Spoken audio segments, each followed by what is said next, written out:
Hi, so I'm making a video for how to do auto captions. So I'm logged into our specific YouTube page. If I click on Brutus over here and I go into the Creator Studio, I like to find a way to get to the video. So I'll go straight to Video Manager on the left tab, select Videos.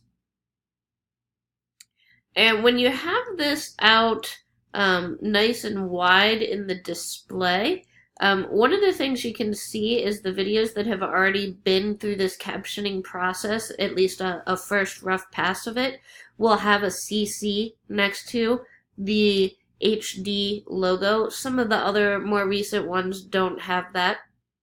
So let's say we want to take a look at this video for sensation and perception. We just click on Edit. If we haven't already fixed the thumbnail so it's not an awkward freeze frame of us, we'll do that here. We can also add it to a specific playlist at this point. And then we go up to the subtitles CC, hit that.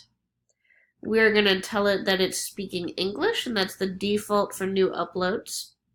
Then we set the language. All of the videos should have an automatic version that you can click on, and you can see how that will come into the text over here. I like to hit edit, so that is a live editable field. And this is way, way, way easier than starting from scratch.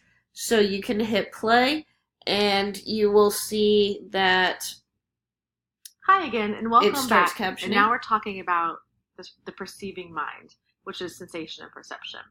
Now, you may be aware that Kristen teaches an entire semester.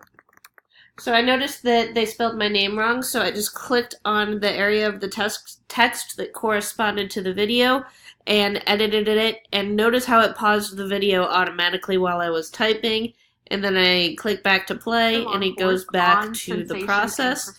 Then the next thing you need to do is just go through the whole video and make sure you save changes at the end.